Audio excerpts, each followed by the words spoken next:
Welcome to Talk in the Park, conversations with Paul and Noel, where we gather to think out loud about what it means to follow Jesus in our world. I'm your host, Paul Pyle, pastor of discipleship at Patterson Park Church. I'm joined by my co-host, Noel Burke, one of the elders in our fellowship. Noel, tell us what we'll be talking about in this episode. We are going to talk about catechisms. New City Catechism. Yeah, in particular, New City Catechism. And it's actually a book that we offer on our shelf in the church near the Family Life Center. And it's also one that we encourage families, any household that, any type of household to use.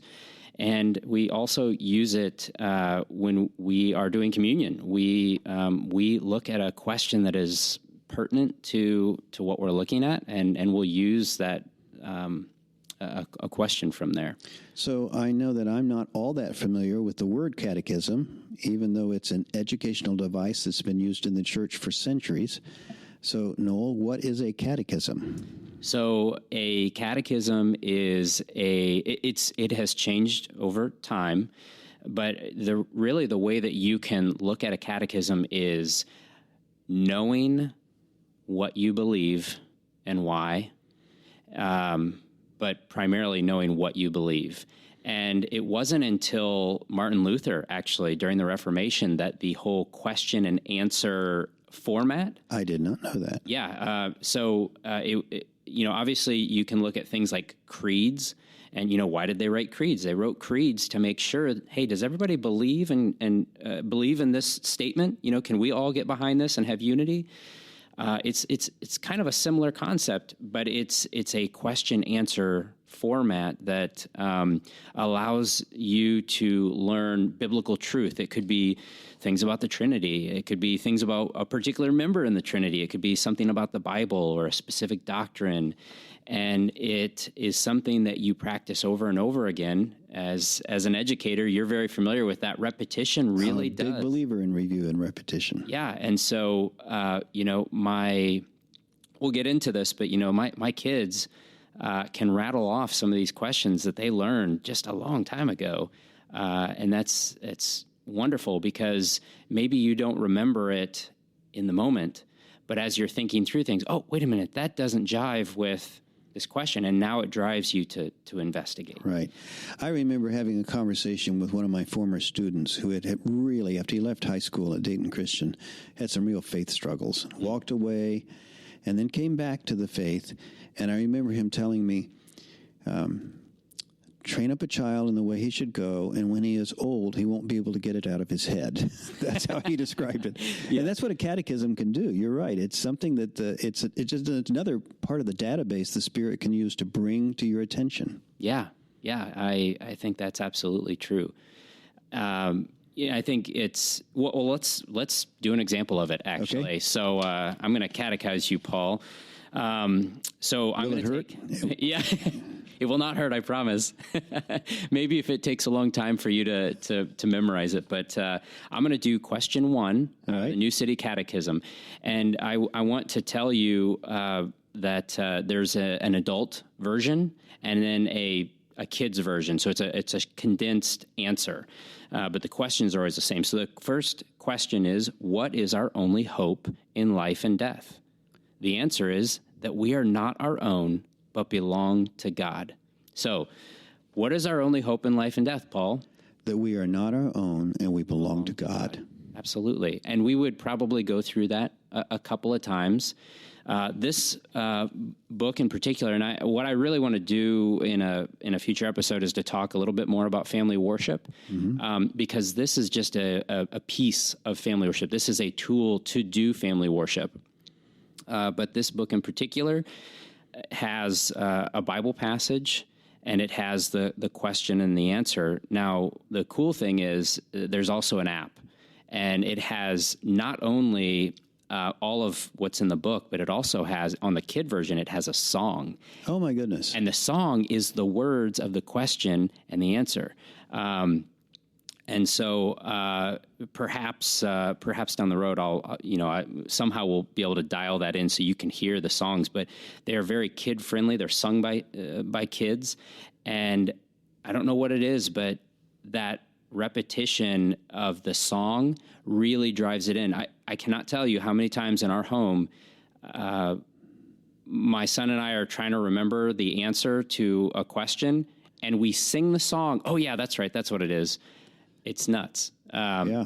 So, but yeah, that's that simply is a question and answer format.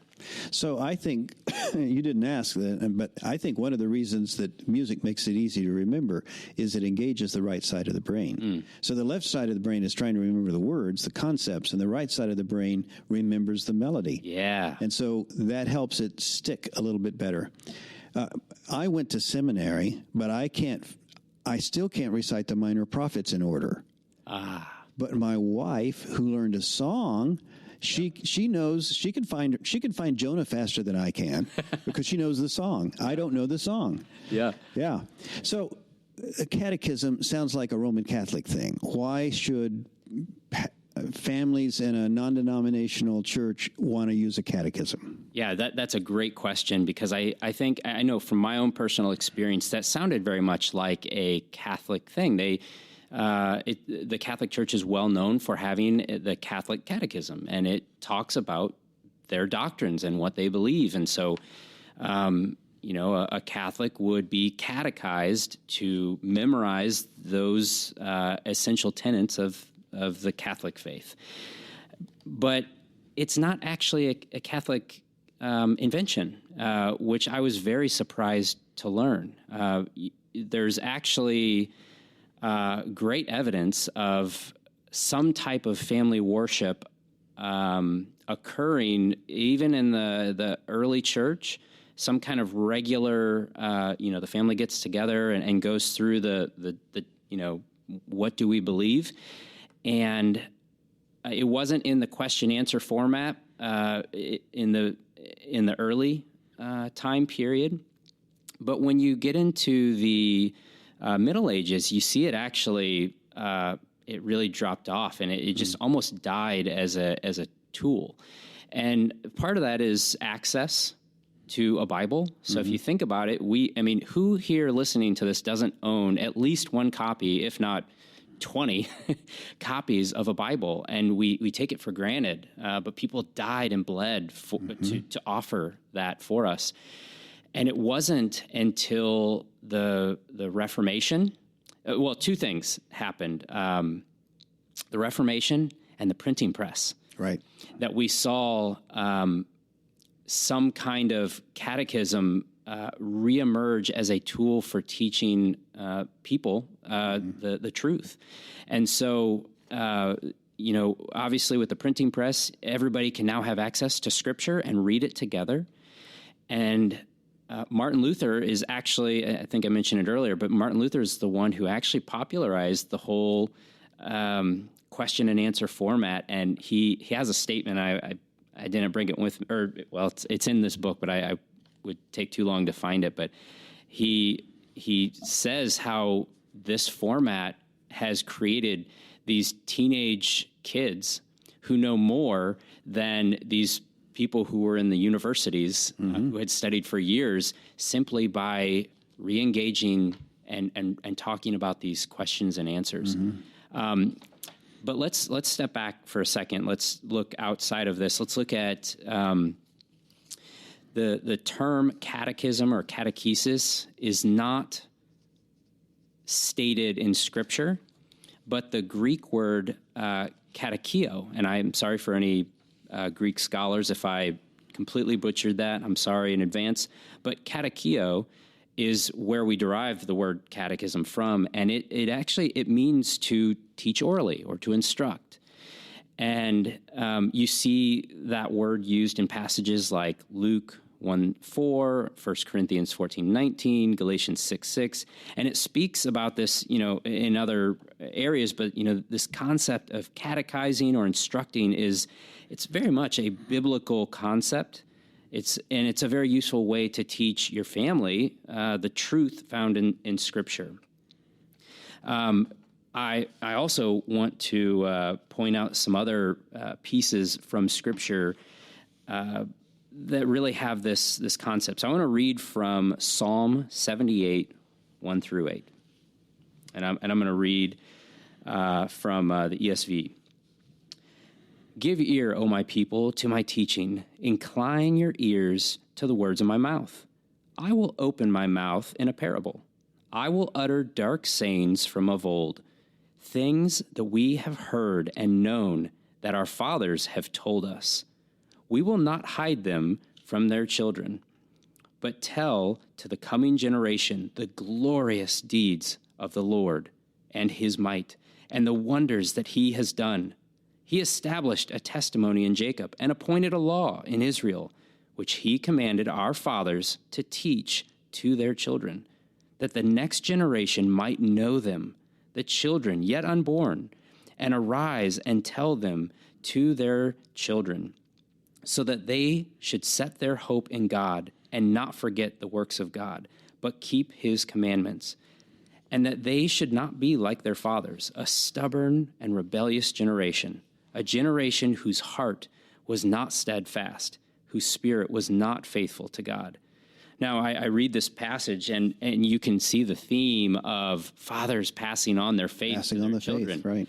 And so a couple other points. Isaac, when he was being led up by Abraham to offer himself, why did he ask the question, hey, Father, where is the sacrifice? How did he know that? If this was the first time, he would not have known that they were missing anything. So, you see this indirectly, that this is something that their family did regularly to worship. He was familiar with the liturgy, right? Yeah, he knew it, and so he's like, Dad, we're missing a very key piece of this worship. Moses wrote in Deuteronomy 6 to teach children to love God and to teach them his word diligently to them. Job, after his children would have a feast, he would gather them together and they'd worship God and, offer sacrifices in case they had sinned. So this was a whole family affair. Paul exhorts in Ephesians 5 and 6 to lead wives in worship through the word as Christ does the church. And then later in 6, he says to discipline and instruct children in the Lord. There's plenty of other examples, but this just kind of gives a flavor that,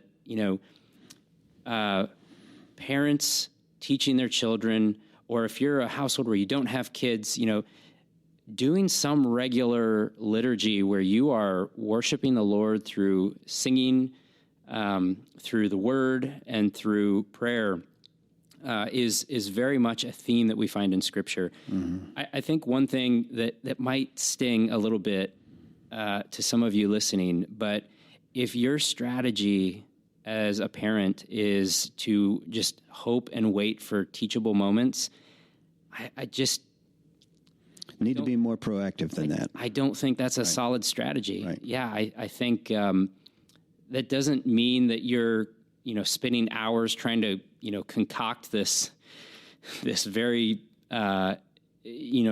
interesting way of getting your kid to come to a certain point. It's showing up consistently and worshiping the Lord.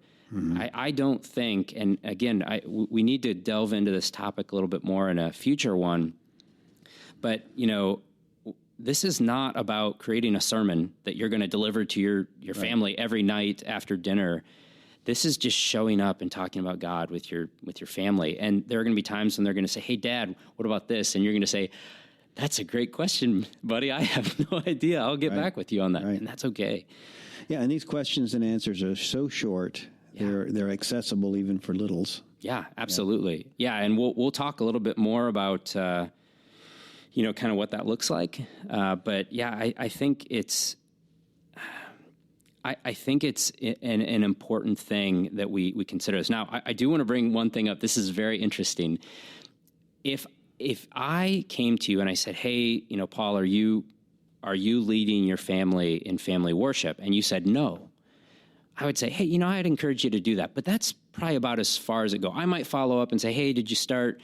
But that's about it. But in previous generations in the church, this was a discipline issue where, the leadership of the church, the elders would come and say, Paul, are you leading your family in worship. And if you said no, they'd be like, okay, you're on our list. Yeah. And if they kept coming back and you kept, giving them the Heisman and saying no, you would be excluded from communion. Wow. As a disciplinary issue. And I think, wow, that is a very different, they saw how important it was to pass the faith on. And I think I'm not advocating that we add that to our list of make it a matter of church discipline. Yeah, right? But I think that it really illustrates the point of this is important. Yes, it is. No matter what your household looks like, whether you're by yourself, whether you have just a spouse, whether you have family, whether you're divorced, whether you're an older couple, the worship of God faithfully together is just extremely important. Right. I heard it said one time that the church is always one generation away from extinction. All it takes is one generation not passing. And when I used to teach worldviews at Dayton Christian High School, and I would teach the biblical worldview, I would start out by saying, listen, I know you're going to decide this for yourself, but I want you to understand the biblical worldview so that if you decide to reject it, you're not rejecting a thin caricature. You understand it in its fullness.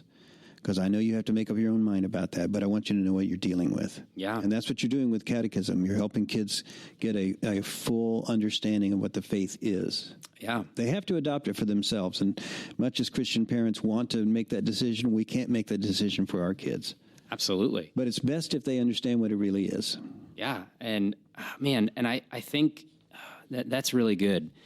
I think not only being able to fully understand, what you're accepting or rejecting, but I also think, the people who are saying, I'm waiting for teachable moments, this is an opportunity to create teachable moments because here's a good example. So in our culture today, we are looking at transgenderism and the LGBT community. There's a lot of confusion in that area.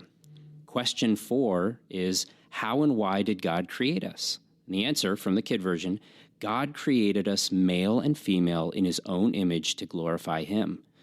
So depending on the age of your child, you can have a pretty good conversation about how men and women are created by God. There's an identity of gender, but that we are all made in his image. And so you can have a fantastic conversation that's very culturally relevant to the things they may be hearing around. Right.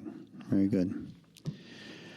So let's say that I'm a dad and I want to start with a catechism. I've never heard of this, and this sounds intriguing. Where do I start? How do I begin this? Okay. Yeah. So pick up a copy at Patterson Park.